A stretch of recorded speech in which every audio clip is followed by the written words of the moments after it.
It is my pleasure to introduce Dr. Chinmay Tumbe from the Indian Institute of Management to the seminar hosted by the Emory Global Diabetes Research Center, the Rollins School of Public Health, and Emory University. So briefly, by way of background, Dr. Tumbe, in his own words, loves to laugh and learn. He's passionate about migration, cities, and history, and is currently a faculty at the premier Indian Institute of Management in Ahmedabad. Prior to joining IIM Ahmedabad, Dr. Tumbe got his master's degree in economics from the London School of Economics and a PhD in economics from the Indian Institute of Management in Bangalore. He has spent time at the European University Institute as the Monet Fellow and at the Harvard Business School as a Chandler International Visiting Scholar. Dr. Tumbe, in his young career, has already published 2 books. The first about India moving, the history of migration in India, and the second, a more recent and very relevant to today's talk, a book on the history of pandemics, the age of pandemics, from 1817 to 1920.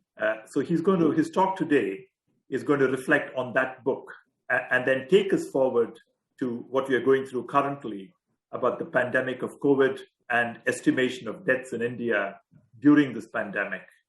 It's a difficult topic to address. I mean, across the world, we've all been struggling with correct estimates of deaths. So India is nothing unusual about India. This is happening worldwide. It's the challenges faced scientifically about the type of data that are available, the timeliness of data, the ability to estimate.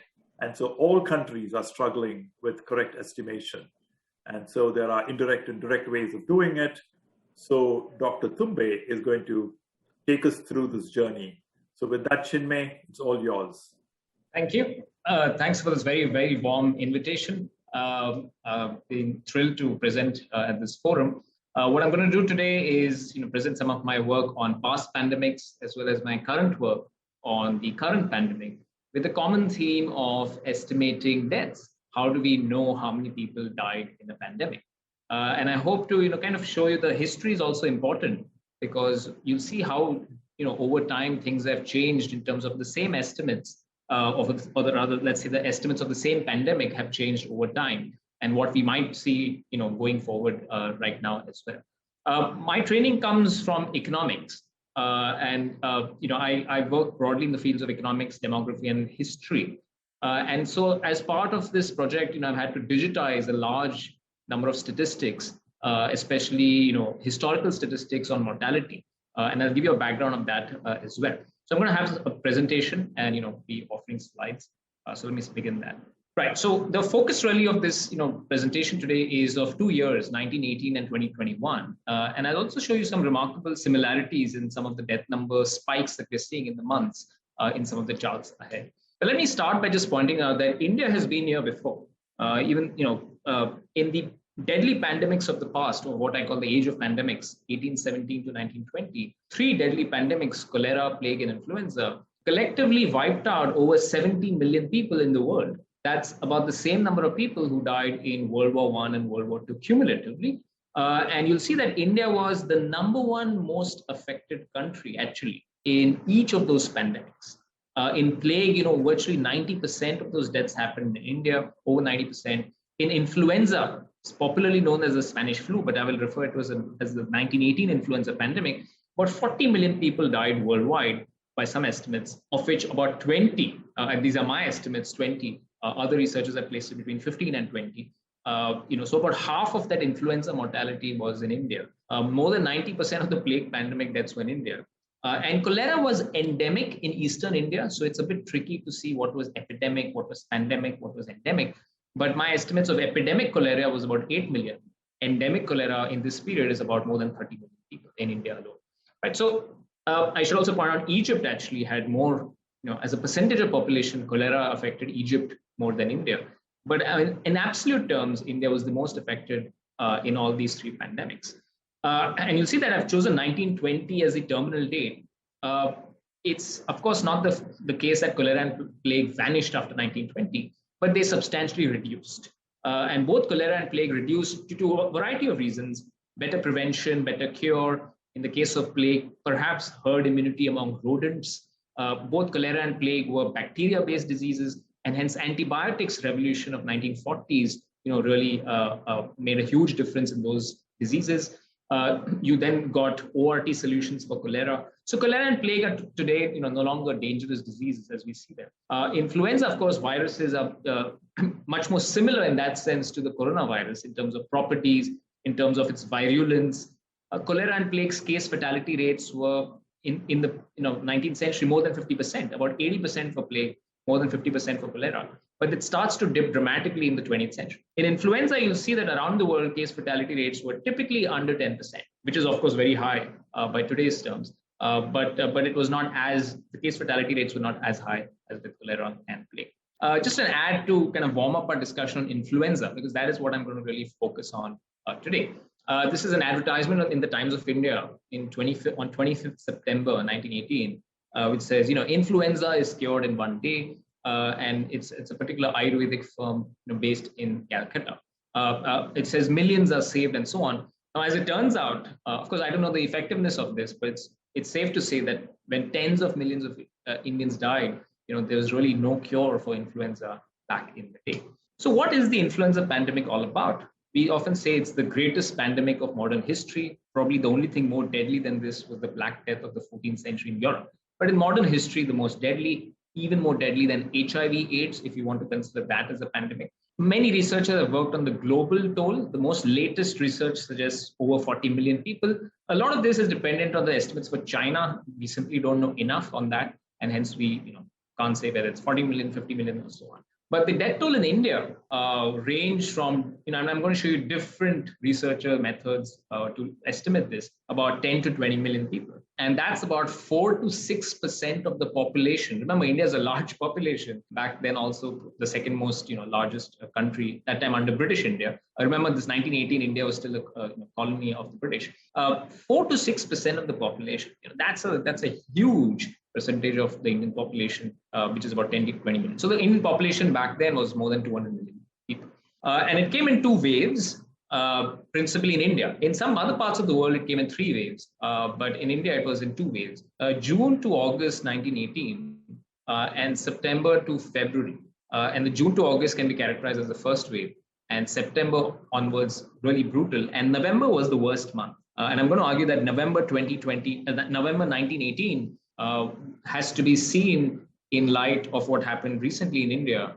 May 2021 and November 1918 are arguably the two worst months in Indian history in terms of a massive mortality crisis. The AIDS signature of this pandemic was unique across the world in the sense that this was the one thing which studies across the world found. It had this interesting W-shaped signature where the very, very young were very affected. The higher death rates among the young, higher death rates among the age group 20 to 40, and higher death rates among the age group 62 plus. So very different from coronavirus because especially the working age people, 20 to 40, were hugely affected back in 1918. Whereas in coronavirus, there's a very clear age gradient that we're seeing around the world. So it had a huge impact on the 20 to 40 age group. It killed more people in a few months than plague did in India for about, 25 odd years. So plague was a pandemic in India for almost more than 2 decades. But we're saying it killed influenza killed more people in a few months than what plague killed in many, many years. And it killed more people in India alone, about 20 million, than the global battle death count of World War I. So just imagine, everyone in World War I, that number is less than 20 million. So that's how big this shock was. It's a huge shock as a percentage of population. It's a huge shock in absolute terms. It's a huge shock in India in global perspective as well, right? And yet, when I set out to write my book, The Age of Pandemics, in March last year, there was very little written on influenza in India. Of course, you have books on influenza, but for example, John Barry's book on influenza, a best-selling book, has one paragraph on India, which is strange because India had about half the mortality. Right? So obviously, these books have been Eurocentric, American-centric. And so my chapter on influenza is probably now the most comprehensive account of this pandemic. So India has been less researched. There are less than 10 research papers across disciplines. Siddharth Chandra, a health economist, has worked a lot on this over the past decade. I'll be showing you some of his charts as well. In economics field, recently in the last 5 years, there seems to be more interest. There's one paper on how influenza increased female labor force participation rates after the pandemic because a lot of women died, but it was a short-term effect. There's another paper on whether Indian or British bureaucrats were more effective in handling the pandemic. And Amartya Sen and Theodore Schultz, who both won the Nobel Prize in economics, had a famous debate in 1967 on whether or not India had surplus labor based on how many people died in the pandemic. Right. So the first core chart of the presentation today, it comes from the work of Siddharth Chandra. And Siddharth Chandra, used the excess mortality numbers. He basically digitized the mortality statistics of India from, in roughly 1912 onwards. And he, characterized. So each line that you're seeing on this chart is a district of India back then. There were about 200 odd districts. And you'll see the colors are different provinces. So Assam, Bengal, Bihar, Bombay, these are names of provinces of India back then. And the x-axis is time from April 1918 to April 1919. You'll see the first wave, April, May, very mild. Second wave, massive, right? I mean, just the sheer stunningness of it's as some people have said, flattening the curve along the y-axis, as it's called. And the y-axis, what Siddharth Chandra uses is the number of excess fever-related deaths per thousand. Right? So basically, it's a rate. It's not in absolute terms, and it's the excess. And the excess is based on the average of preceding years. Right? One of the standard ways of calculating deaths in an epidemic is, what the excess mortality method. Now, some caveats as we look at the data out here. So let me give you a background of India's death registration statistics. India started counting the dead systematically in response to the cholera pandemic. Right. So in response to the first big pandemic which hit India in the 19th century, the cholera pandemic, a lot of the British soldiers and administrations died in the cholera pandemic. In fact, the survival rates of the British in India were no different than the survival rate of the Indians. And the life expectancy rate of Indians in the 19th century was something like in the middle of the 20s. At this time, in much of Britain and so on, it had kind of crept up towards about 40. So even in the 19th century, by the late 19th century, there was about a 15-year gap in life expectancy rates at birth between British India and much of Western Europe at that point. So this was an unusual period of history. And the British started collecting death statistics first for the soldiers, both European and Indian. And then they said, let us start collecting death registration statistics for all of India that we rule. Note, these lines that you see refer to British India. And in contrast to British India, part of the Indian subcontinent was also called as princely states.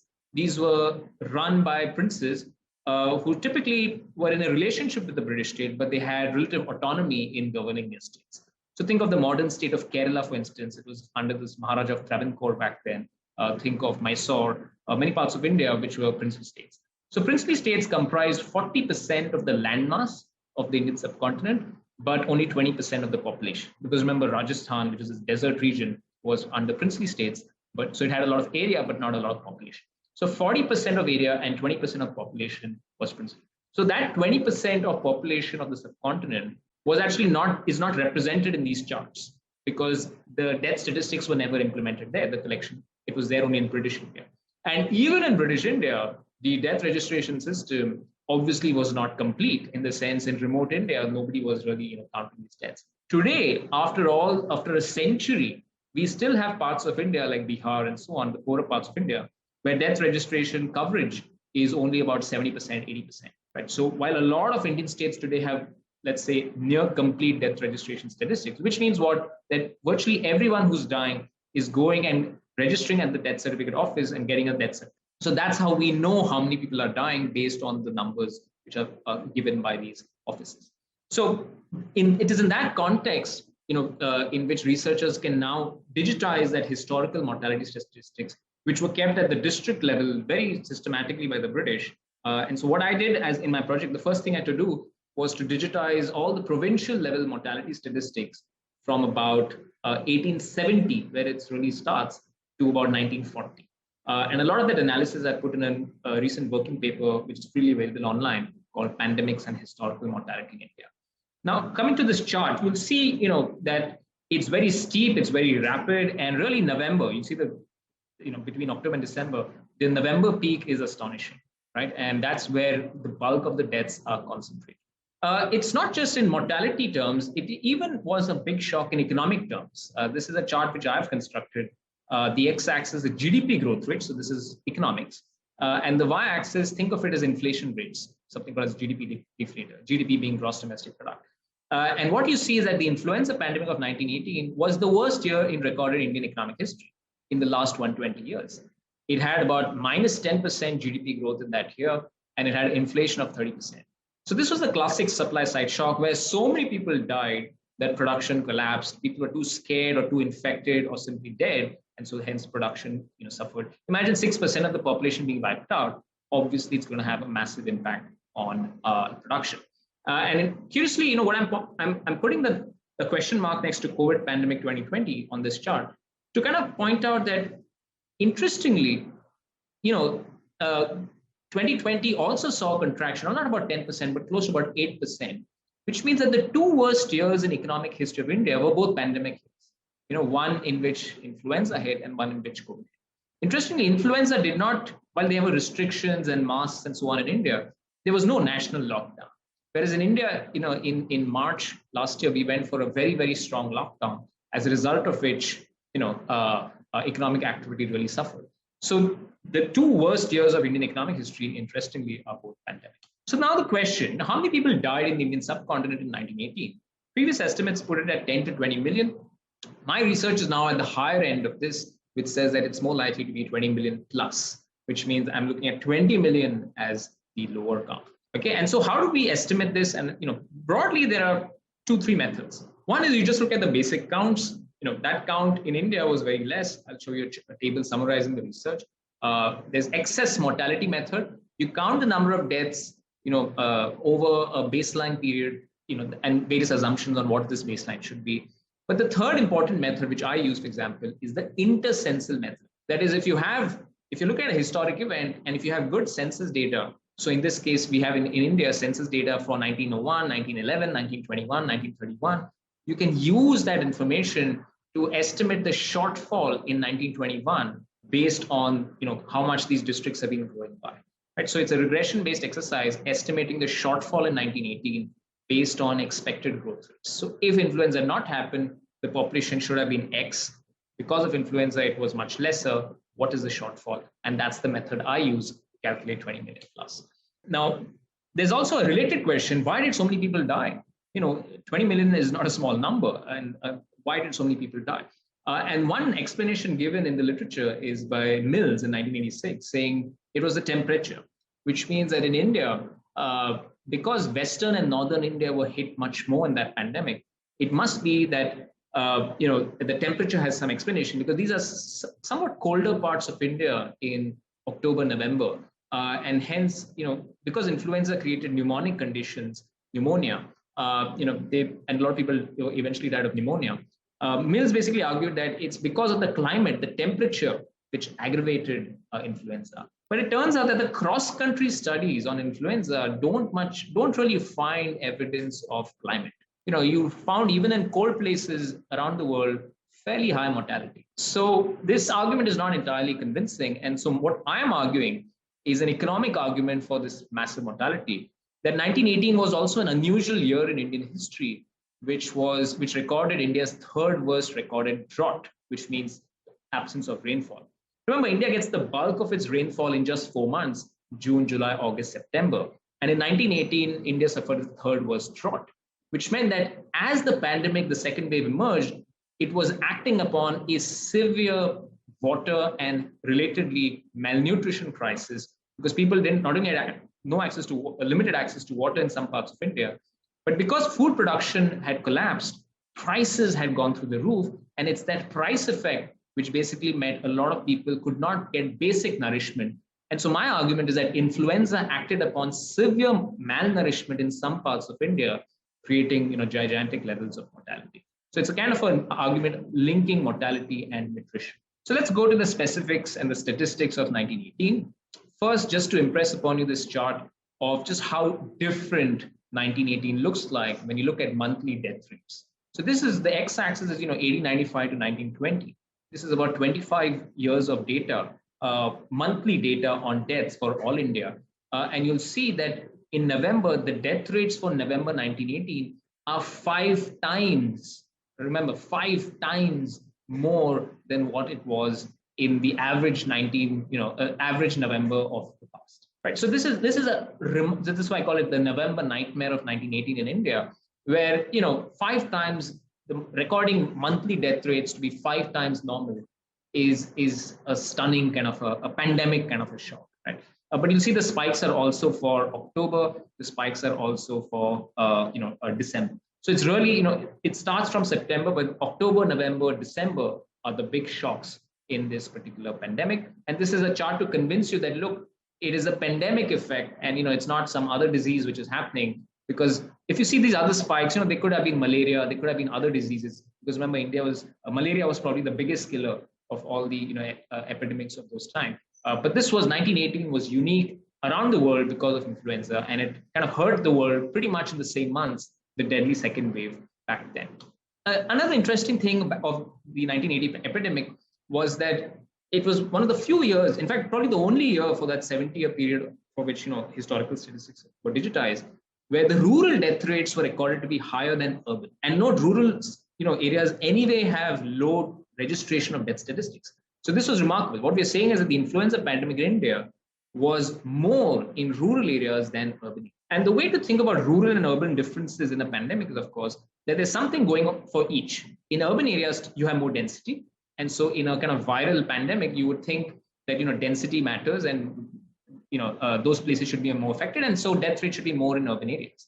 The thing going for rural areas for high death rate is, of course, the, lack of medical infrastructure relative to what's there in urban areas. So density can give you more deaths in urban areas, but lack of medical infrastructure can give you more deaths in rural areas. And so as long as if the pandemic goes into rural areas, it can be quite deadly. And this has significance of what I'm going to talk later for 2021, because I think what's happening in the second wave of India is that compared to the first COVID wave last year that we saw in India, the second COVID wave, which was much more urban last year, this COVID wave has been much more tough to say whether it's been more or less in terms of death rate, but at least in 1918, the death rate was more actually in rural areas. And this is going to be an underestimate because remember, coverage of death statistics was better in urban areas than rural areas. This is just to show you some of the major provinces of India, but you'll see it really goes up in Western and Northern India. I'll show you some maps, of course, but this is just to give you a sense of, how these lines look. Of course, these other spikes happened because of, famines. Famines was also a big part of, the Indian kind of demography back then. But 1918 was much worse for all these major provinces than any other year back then. Right, so where did influenza really hit India? Let's look at it now in terms of geographic terms. This is the map the Britishers put out in 1918. This was the annual report of the Sanitary Commission of India.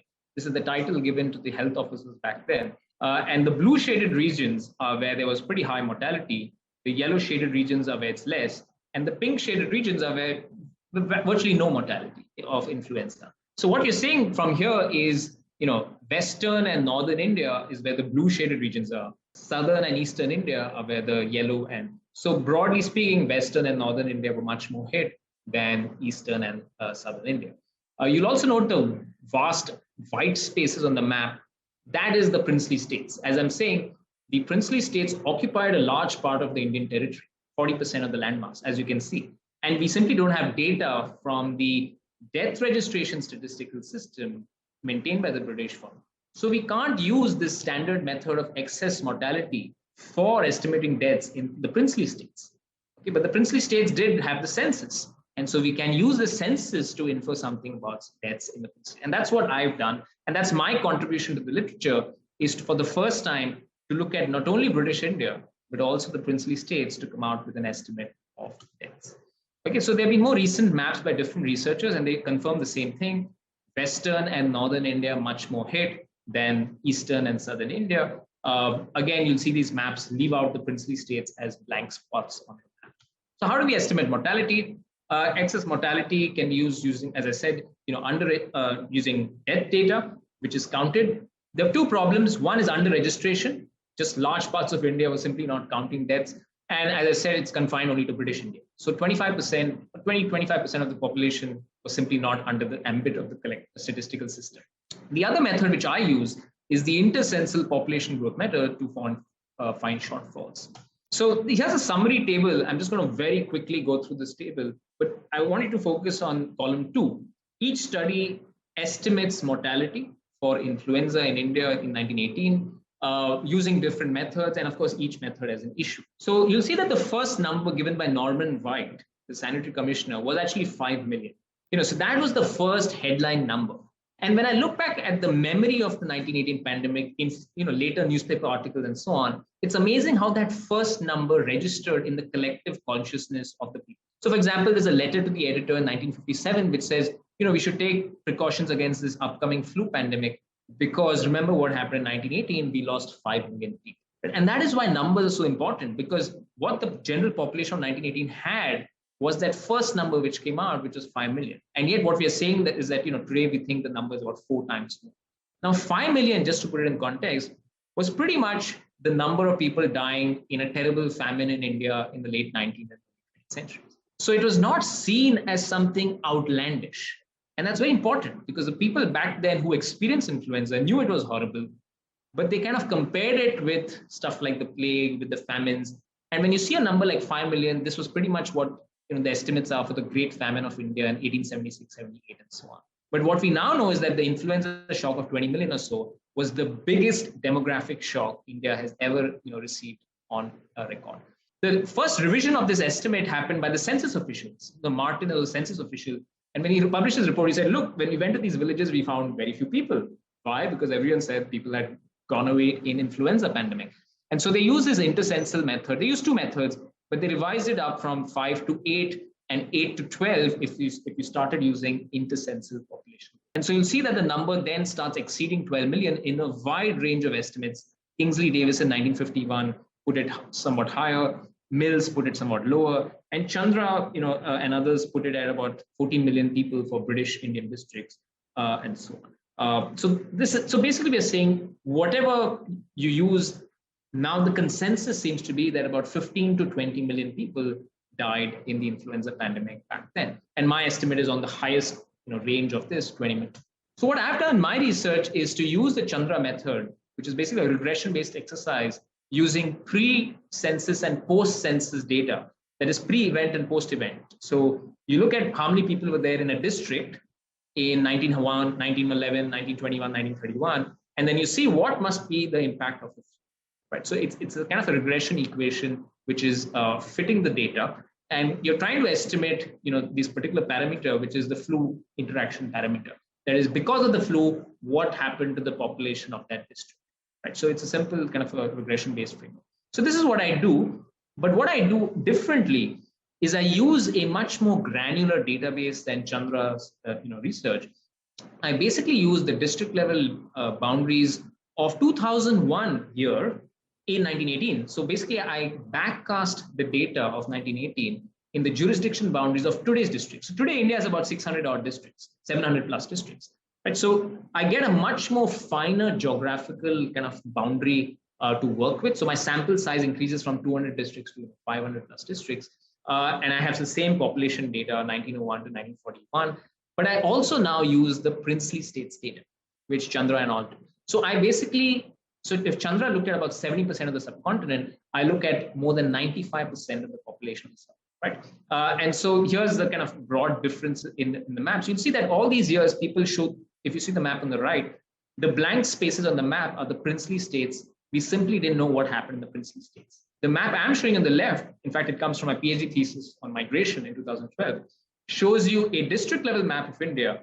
In the boundaries of 2001, obviously India did not look like this in 2001, in 1918, but each district, what the data is showing you is the population growth rate, the simple population growth rate of India between 1911 and 1921. And this is a unique decade in Indian history, the only decade of the 20th century where the population of India fell across the decade, right? So the average district was growing at minus 0.03% across this period. But you'll see districts in Rajasthan, which is in Western India, they're all yellow, right? That's minus 1%. So districts' population fell, negative, basically they were growing at negative 1% per annum for those 10 years, right? And so the idea is that all the yellow shaded districts must have been hit substantially by influenza. Plague, for example, was a much smaller mortality event, but of course that was localized for certain regions. Right. So this is a very important kind of more granular district database. Shows you the same broad thing. Western and northern India much more hit than southern and eastern India. But we now also have the princely states, and so that's a larger database to work. So I use the same method as Chandra, and I estimate that the population loss. This is the key number here, the number 30 in my model. That there was a loss of population of 30 million people in 1918. But the one thing that Chandra's study did not do was to factor in the effect of fertility reduction as well. So precisely because so many women in the childbearing age group of 20 to 40 died, it's precisely because of that massive shock that fertility crashed. And so there were very few births, not only in 1918, but also in 1919 and 1920. Right? And so I estimate that there was also not only a mortality crisis, but there was a fertility crisis for a few years. And so if you look at a 30 million shortfall, a huge part of that is mortality, but some of it is also just reduced fertility. And so I estimate that that number is smaller, and hence I'm coming to a figure called 20 million as the overall all India estimate of this thing. And that's why it's 20 million plus, right? And so that's why I'm taking this range from 15 to 20 million on the higher side by taking in a larger part of India than any previous study. The next part is, why did so many people die in Western and Northern India? What was it about? Was it the temperature or was it nutrition, as I am arguing? And Mills had this fantastic insight that it was not transmission that varied, but mortality. I mean, he used this wonderful, piece of data from jail populations, because remember, nobody was tracking incidents. It was impossible to track, all the cases in a pandemic. But jails, they maintained if the inmates had contracted influenza or not. So you had data on incidence as well as mortality, right? And so if you see the jail influence incidence rate, you'll see that it varies, but it doesn't vary too much across India. It's in the range from 278, so 27% to 45%, not too much. And you'll see that across many states, it's broadly equal. But the case mortality rates, in Assam was as low as 1%, and in Bombay Presidency, Punjab, it was 10%. Right? So massive variation in case mortality. And so that's what got Mills interested, saying that, look, so what we're saying is that the pandemic went across India. Most likely the starting point into India was from Bombay, from returning troops of World War I. I forgot to mention the context that, worldwide, the spread of the pandemic was hugely facilitated, most likely by troop movements or returning troops, especially of World War I. And most likely, it comes to India through Bombay. Bombay is definitely the first province which is massively affected, which is also similar, by the way, in the case of what happened recently. The equivalent state today is Maharashtra in Western India, which is also the first state which got hit by COVID, the second wave of COVID in a bad way. So Mills argued that this difference in case mortality rates was because of temperature, and that the people in Western Northern India could not handle the cold as well as Eastern and Southern India because it was much colder to begin with. Now, I have a problem with that because I feel temperature is not a key part of that story. It doesn't seem to explain what's happening around the world and so on. And so I started looking more at the data back then to see what was really happening in 1918. So I went back to the source reports. And on influenza, there was only a 10-page report which came out. All the other epidemics, the British would maintain huge amount of commissions and committees and reports across many years.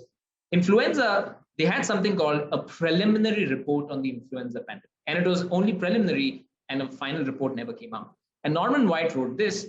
He says during the latter half, I was the health commissioner, sanitary commissioner, and it was very traumatic. And then I'm just highlighting the words in red. He says, failure of the monsoon in 1918 resulted in food scarcity and high prices, right? And then he says troops were coming back, and then came influenza.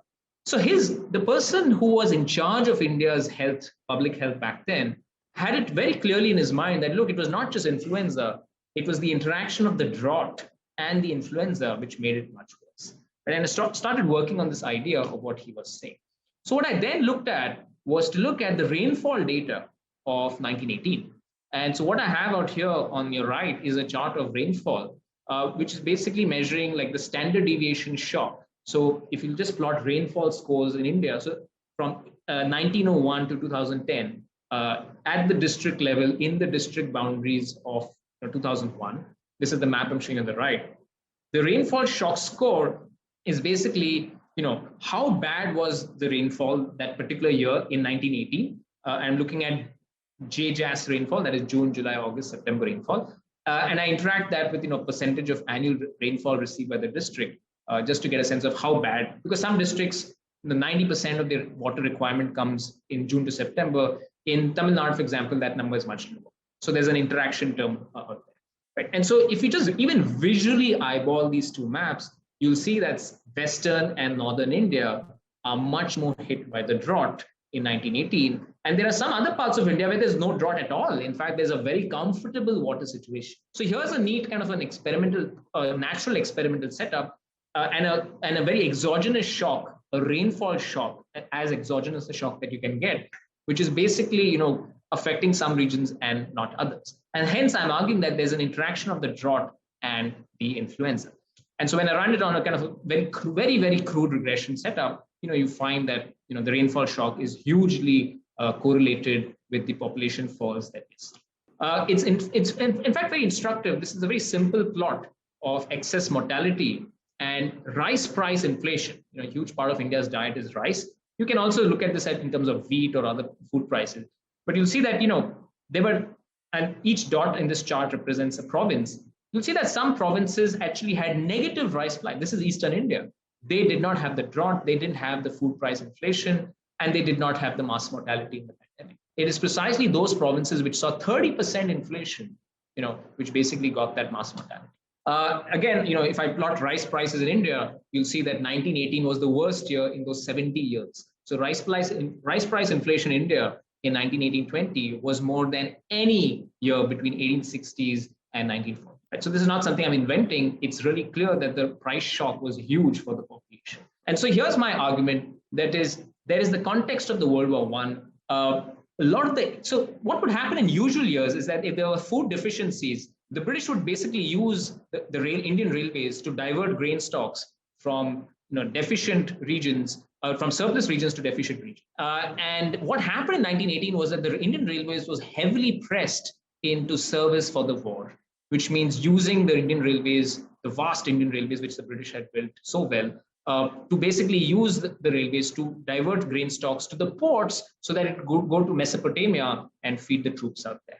So this is a kind of a case of an inefficient food supply distribution, raising food prices tremendously in Western and Northern India. And then came the influenza, and so influenza, arguably, if there was no influenza, there would have been a famine, okay, and people would have died because of the famine. But influenza came and picked off a lot of these people out there. Okay, and another way to look at this is what was happening to troops. Again, here we have good data on Northern and Southern India, and you'll see again that there's really no difference between Northern India and Southern India. If you look at the troops, and I'm using this data basically because the troops were the most well-fed people, in this time. And there's very little difference between Northern India and South India in terms of case fatality rates. So this is an additional argument as to, among populations which were well-fed, you did not see these massive north-south differences in case mortality rates. Again, if you believed in the temperature argument, you would say that people in Northern India, even in the cantonments, would have died much more, but that's not what we see. There's very little difference between Northern India and Southern India's case mortality rates. It is true, however, that Indians died much more than the British, both in North India and South India. Was it because they had lack of access to medical facilities? Could be, but the literature of that time suggested that the British bodies, so to speak, were much more tolerant of pneumonia than Indian bodies were. So there's something about the body makeup which might explain a substantial difference between British troops and Indian troops. You'll see that it's about 4% case mortality rate of European troops. For Indian troops, it was 11%. Right? So a substantial difference between that, but no difference between North and South India. Right? And that's why what I'm arguing is not a temperature-based argument, but a nutrition-based argument of the massive mortality shock in India. Okay, another way of seeing this is the relationship of rainfall and famines in India. This chart on your left shows you rainfall data, standard deviation scores at the all India level. If you see across this period, the last 140 years kind of a thing, the three worst years of Indian history were 1877, 1899, and 1918. And corresponding to those years, you got famines. This work on the right is the death rates of a particular province of India, thanks to the work of the demographer Tim Dyson. So 1877 rainfall shock on the left, 1878 famine deaths. I mean, basically, this is death rates going up, famine shock in 1878. 1899 rainfall shock, you got a famine in 1900. The difference of 1918 was that the drought and the mortality happened in the same year. Typically, when a drought happened, you got the mass mortality event the next year. Why? Because it took time for that food production, for stocks to run down, for people to basically start dying out of hunger. They had to run down the stocks first. So there was a 1 year lag typically between the drought and the starvation deaths. But in 1918, the drought and the deaths took place at the same time, arguably because influenza was that intervening kind of a factor. So the conclusion of this 1918 episode is that the estimated deaths were much more than what the collective memory of that generation took it as, which was about 5 million. Some newspapers said 6 to 7 million. So it was 3 times what was reported back then. And note, what was reported was only, they didn't, of course, test for influenza like, we are testing for COVID now. They were just taking kind of fever. If you died of fever in November, October 1918, there's a good chance that it was influenza. So that's how the health officials of that time reached this, argument of about 5 million, 6 million deaths. And the final number that we're seeing today, even if you don't believe my estimates, 15 to 20 million, these are basically, about 3 times more of that time, right? And so it's a relevant bound to know from history as to how bad the underreporting could be in a pandemic.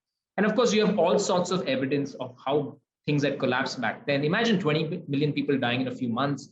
You had thousands of bodies floating in the Ganga River. We saw a little bit of that snapshot, unfortunately, in April this year, again in India.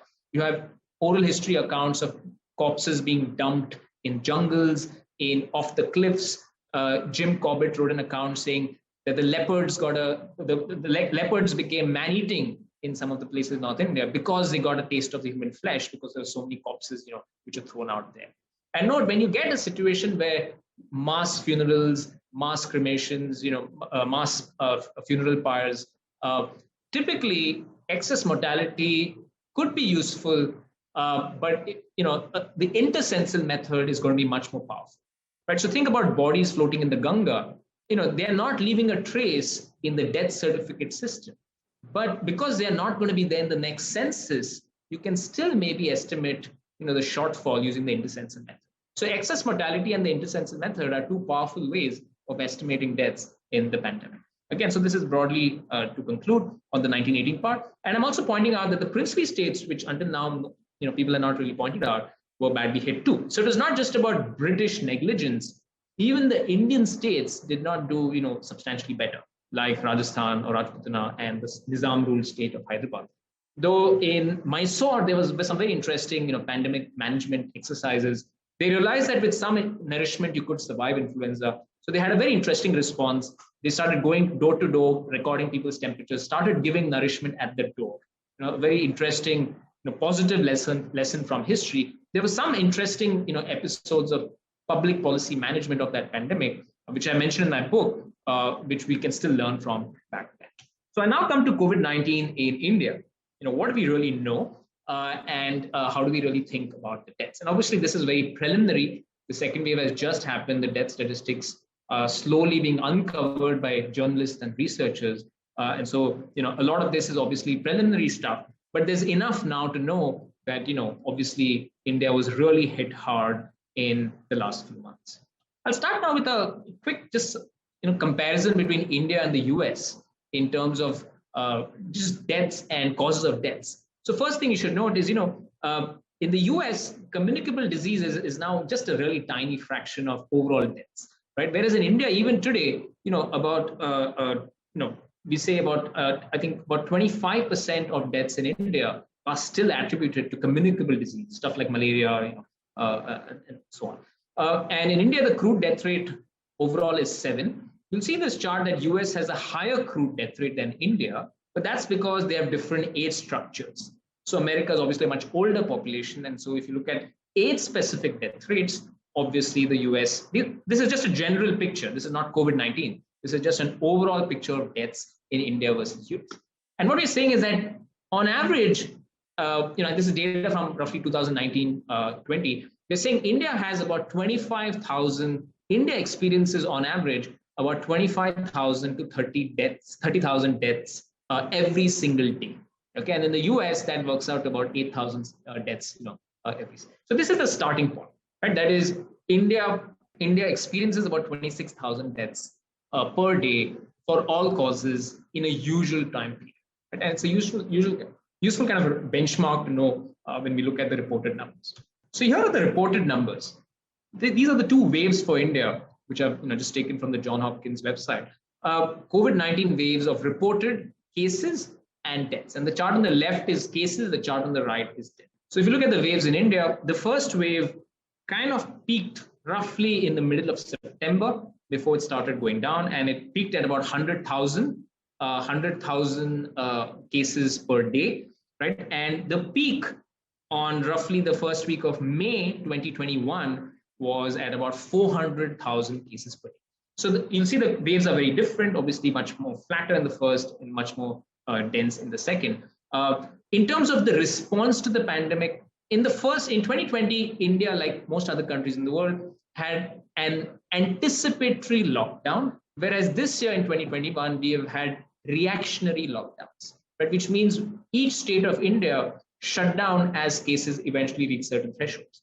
But last year, on March 24th, we went for the most stringent lockdown possible.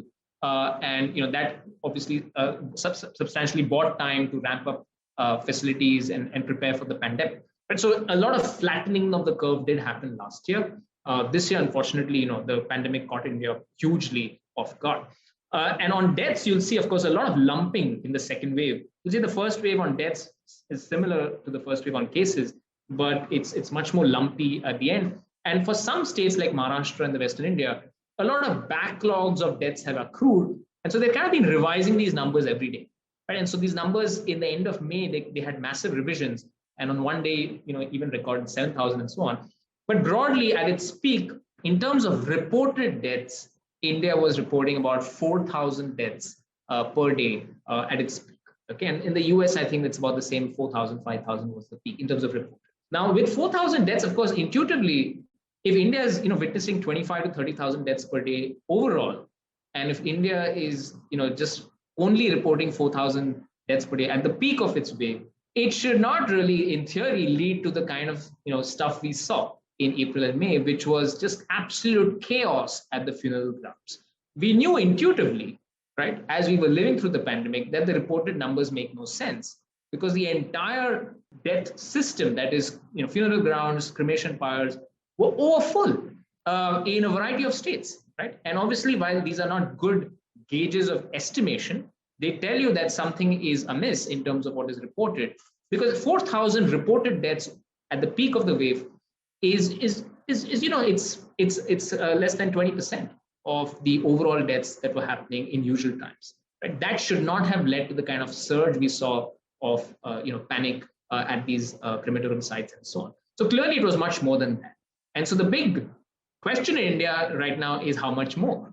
And the government of India kind of seems to maintain that it's not too bad. By that, broadly, in the range of estimates that are there in the US and many rich countries of the world, placed at roughly something like 1.5 to 2. That is, for every COVID death reported, there are maybe 1.5 or 2 COVID deaths overall. Right? So you're saying that the potential underreporting factor in the US and other countries could be in the range of 1.5. Right? But that is, of course, not what we're seeing in India, as I'm going to show you now. So what's the case fatality rate in terms of the reported numbers in India? 1 to 2% on the lower side in the world. Huge question mark on this. What is the infection fatality rate? Epidemiologists in India are working with 0.05%. Again, maybe there's good evidence to suggest that this is quite low in India. So I'm going to show you some stuff on the second wave now, because that's really been the brutal wave in India.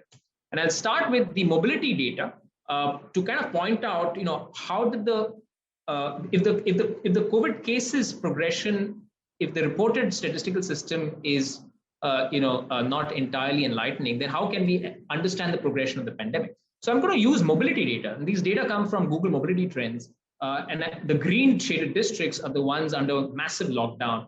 They have mobility reductions from the pre-pandemic baseline of more than minus 60% and so on.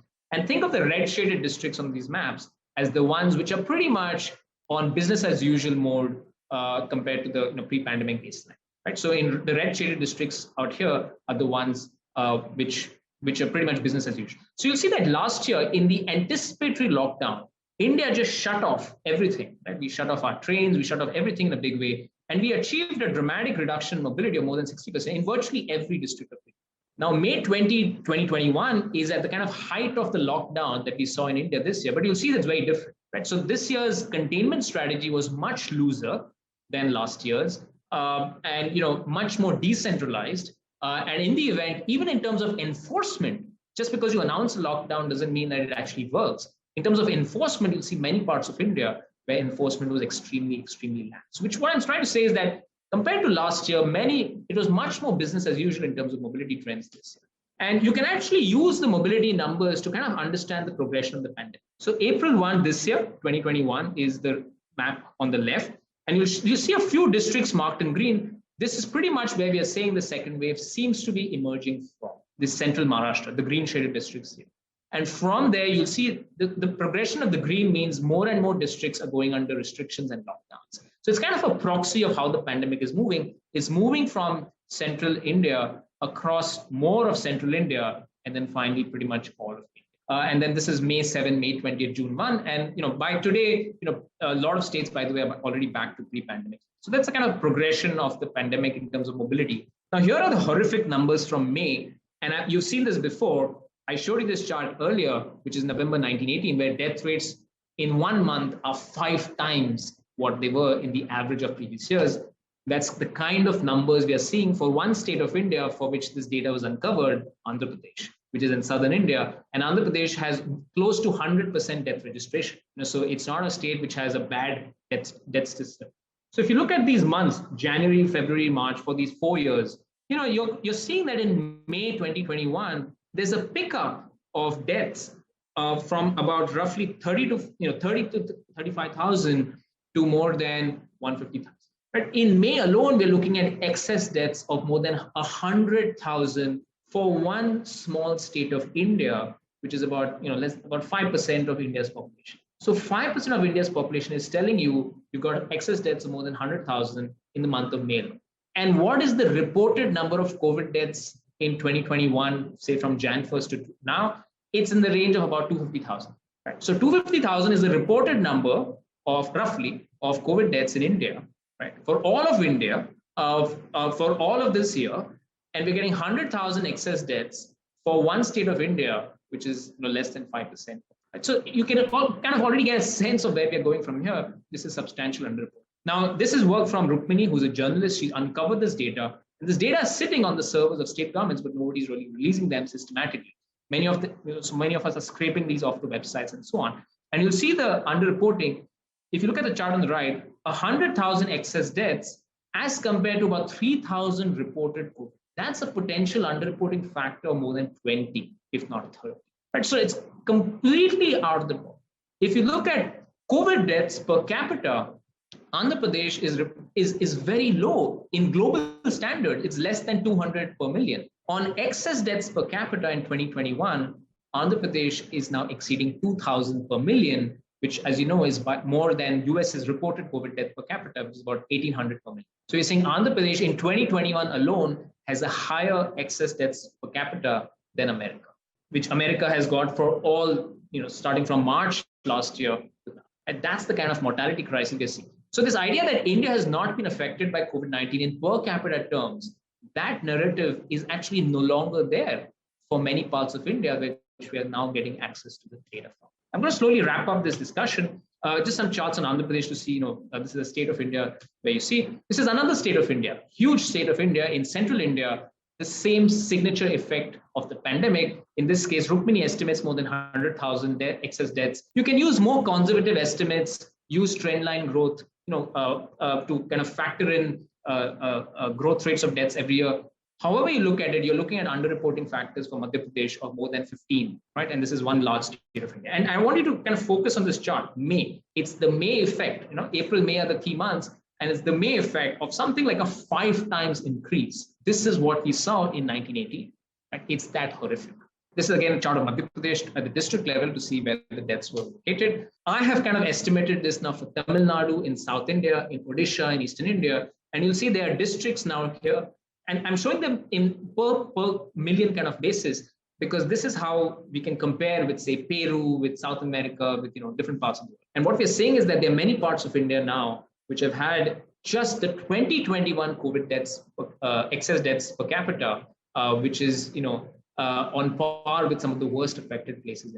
This is in the city I'm currently based in Ahmedabad. This is just to tell you how we are doing these calculations of excess deaths. This is a municipal corporation. You see, we take 2019 as the baseline because 2020 was also unusual in terms of the strict lockdown and so on. So we take 2019 as the baseline and we project for 2020 and 2021 using some trend line growth. And then we see the actual deaths registered for that period and we measure excess deaths. Right? So this is the kind of way we're estimating it. This is Rajkot, which is a smaller municipal corporation in Gujarat. And you can see the shock, right, in these numbers, the standard and then the massive excess. This is a summary of mine for different municipal corporations. And in general, you'll see the underreporting factors. I want to focus on column 7. Underreporting factors for Ahmedabad are only in quotes 4. But as the settlement size gets smaller and smaller and smaller, the underreporting factors are larger and larger and larger, which suggests that this underreporting, a part of it could be data fudging, but more importantly, it's basically saying that where we have, where we've had good testing facilities on a per capita basis, we basically had more reported COVID deaths. Basically, India, what we're saying is that our protocols currently demand that you have to test COVID positive in order to be counted as COVID dead, right? But what we're finding is that a lot of people must have died without testing positive, and they're simply not being reported in the official COVID deaths numbers of India. So I'll end here with this final slide on implications. 1918 was the worst pandemic in Indian history. It is quite unlikely that COVID, is going to break that barrier. And thankfully, I don't think 20 million Indians would have died by the end of this pandemic. But the fact is that this year in 2021, India did see a huge shock.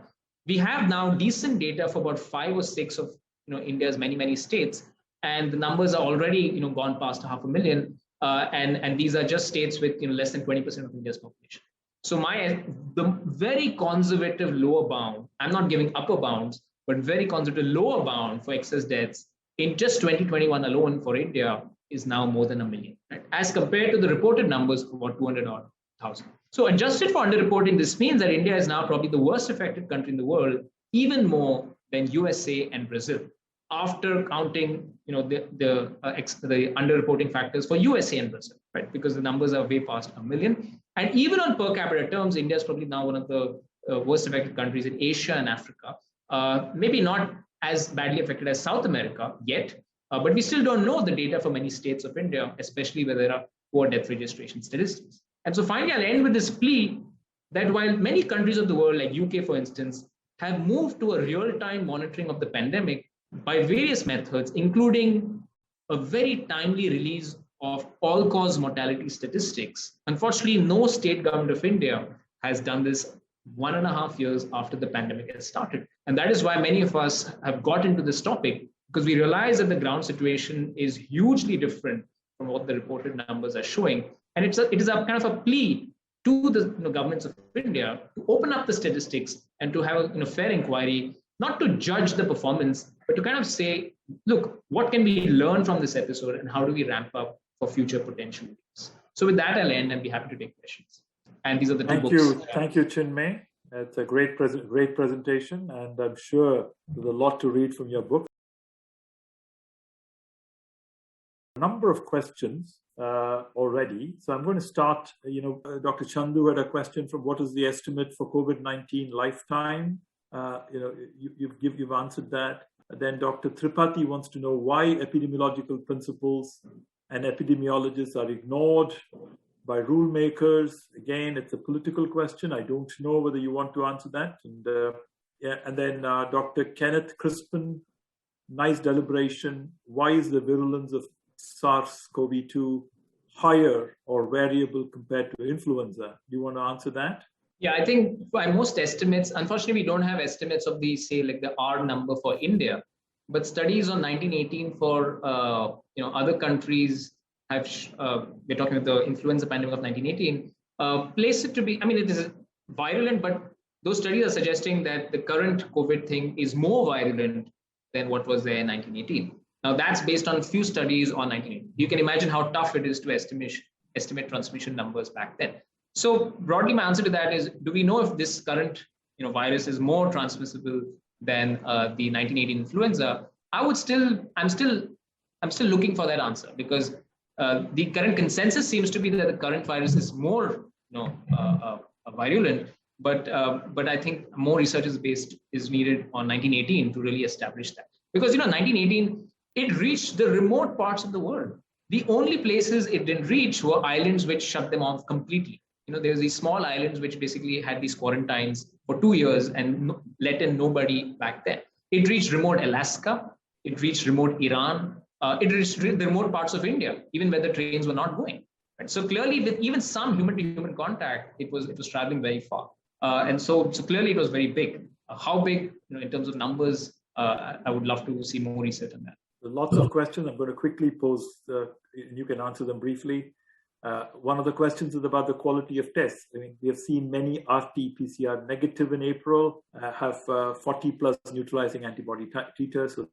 So does it mean that the RT-PCR lied or failed to detect that strain? Yeah, I think so. It's an open question. We need better testing. There's no doubt.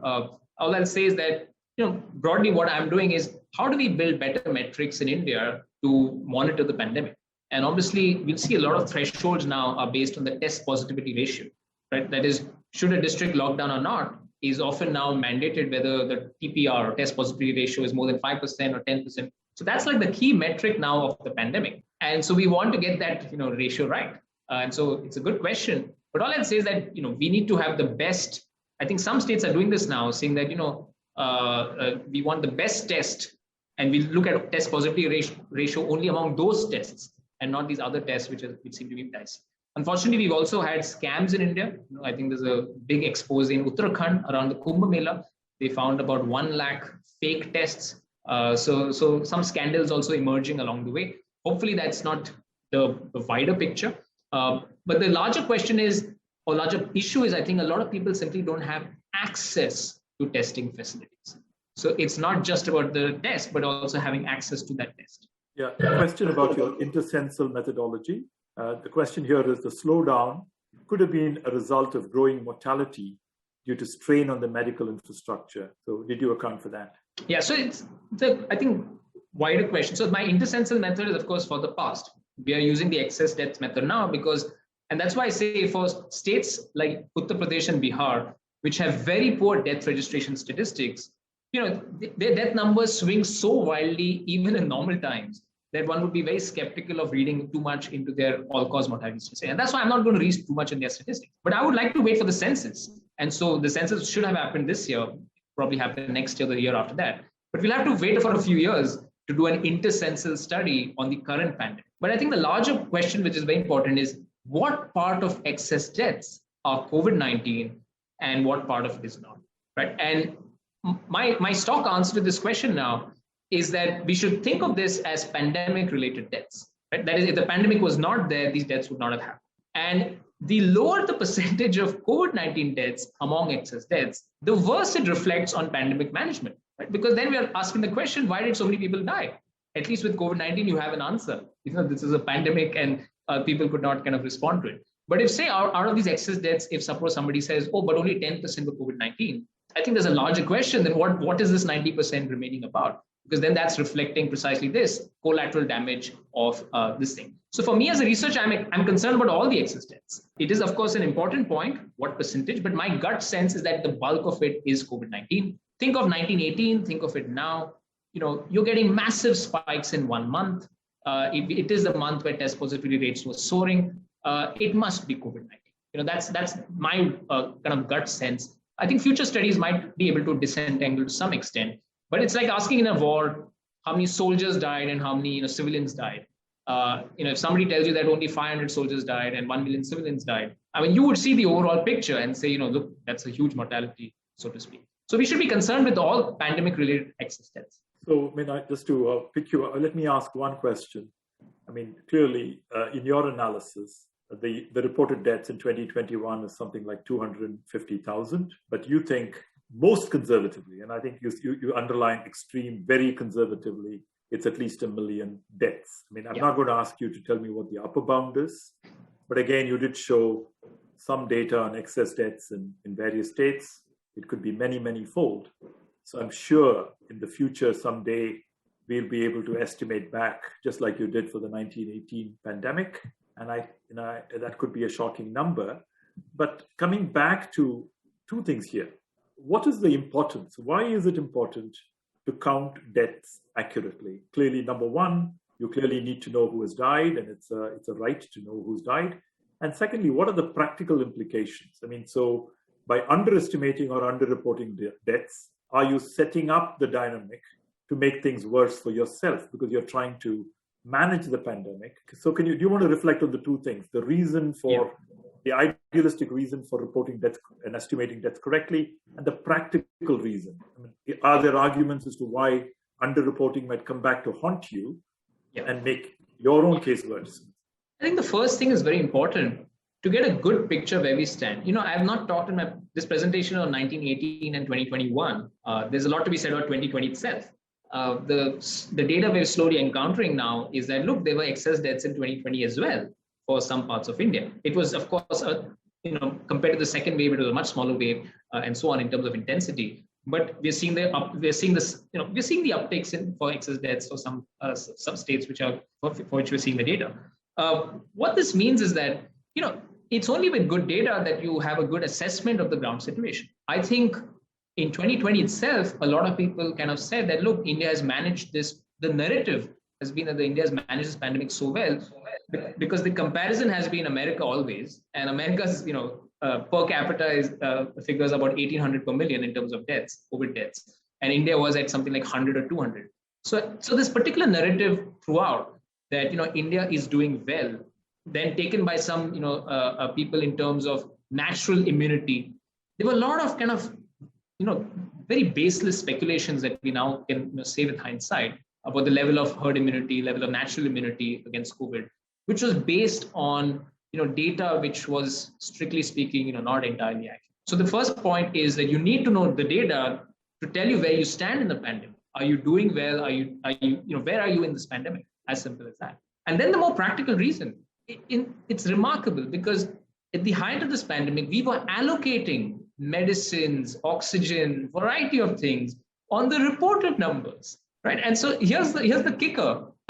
If you look at the excess deaths and COVID deaths numbers, on the reported numbers, the state of Karnataka is doing 4 times worse on deaths per capita than the neighboring state of Andhra Pradesh, right? So just look at reported deaths, COVID deaths, and Karnataka has been reporting tens of thousands, and Andhra Pradesh has reported only in the simple thousands.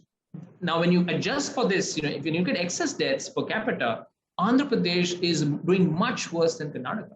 So basically, Andhra Pradesh got less of the oxygen, less of the resources by simply not, doing a good job in conveying the true ground reality. And Karnataka, to that extent, got more. So when you look at reported deaths per capita, Andhra Pradesh is doing much better than Karnataka.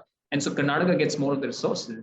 But when you look at the ground reality, which is what should matter, Andhra Pradesh is doing much worse than Karnataka. So it's literally flipping the order. The reported numbers and deaths would still be okay if it was correlated well with the excess deaths figure, right? And I'm finding that at the district level for Tamil Nadu. So within Tamil Nadu, yes, the reported numbers do matter because, it's clearly the reported deaths per capita and excess deaths per capita are very nicely positively correlated. So that's good. But across states of India now, we have this unique situation where, there seems to be a huge dissonance. So this has huge practical implications because how do you allocate resources has to be based on some data. And if you're using the reported numbers, then we're probably denying the resources where it's most needed. And so if at all there is future wave, this is something to be keeping in mind. And if, by the way, if we did have a daily release of all-cause mortality statistic, we would know precisely where the pandemic is hitting us. because that's where the death registration numbers would be skyrocketing. It won't skyrocket on your COVID dashboards, on your reported COVID dashboards, but we have a dashboard. And the point I'm arguing is, for many parts of India, we have good death registrations collection systems, and the data is all on a software, it's all on a server. It's just that the government needs to track it and needs to make it available for researchers. Let me take another practical implication. We have something called as case fatality rates. All of last year, people were amused as to why case fatality rates in India are much lower than in the West. Now, maybe that's not really the case, right? It's all completely based on the data, the reported cases and the reported deaths. So one is such kind of go back to the starting point and start questioning some of these things so that we don't build false narratives in this plan. And yeah, the larger reason, of course, epidemiology as a field, as I understand, has huge respect for John Snow. And John Snow and cholera, epidemic in the 1850s, where he systematically collected data, mapped it out to see which parts of London and UK were affected. And that's that one understanding of the cholera epidemic transformed water purification systems, cut down cholera pandemic hugely in the Western world. That's what good data can do. It's only with better data that we understand the pandemic, and that's how we increase the chances of tackling it. So on that note, again, it's a nice conclusion in that one thing that you suggested clearly showed was, for a massive country like India, 1.4 billion people, the death registration system overall is fairly good. There are imperfections. There are many states with close to 100% registration. There are, of course, parts of India with 70% registration, but overall, it's a well-developed system. It's been developed over 100 years, and many parts of India's data systems are good, can be improved. So what your analysis so far, both with the 1918 pandemic and with the current COVID pandemic, is suggesting is that to control a pandemic and to minimize its damage, to improve the economic upturn out of it, good data are absolutely essential. So without good data, you're really, doing things in the dark, and you're going to make more mistakes in the dark, and it's going to come back to haunt you. I think that's what the waves have shown us. So my thing here is, how can you enthuse Indian researchers, the Indian public, to appreciate the value of high quality data that is truthfully reported and without judging whether governments or management as failure. I think the best governments need to reveal the best data and bring in public participation to know that science and management are imperfect games. You go along, you learn from data, and you make corrections. So how do you create that right temperament? Incidentally, the Indian Constitution is one of the few ones with scientific temper written as part of it. So how do you bring that scientific temper across the Indian public? Yeah. You want me to respond on this? If you want to, yeah. No, absolutely. I couldn't agree more. The fact that, we've had successes against many epidemics in the past based on a good public health system. There are many positives to take. The fact that India makes so many vaccines is a great point. The fact that India has now vaccinated more than, I think, 300 million people one dose. These are the kind of positives that India has to offer to many other countries of the world. For a country with our kind of per capita level of income, we just have to do much more in terms of in terms of data, not I would say collection, but releasing timely data. And I think one of the mistakes I see, a lot of us are doing here is the benchmark is automatically USA, Germany, and so on, for reasons that we still don't know fully, I think, as to why COVID has hit these countries much more. But if you look at just compare India with other countries in Asia, it's India in that case then does very badly actually compared to any of our neighbors, compared to Bangladesh, Sri Lanka, performing very badly. A larger point, of course, that one should not really use the pandemic deaths per se to kind of judge complete political failures or failures of the state and so on, but to kind of use this as an opportunity to improve public health and kind of prepare yourself for the future possibilities.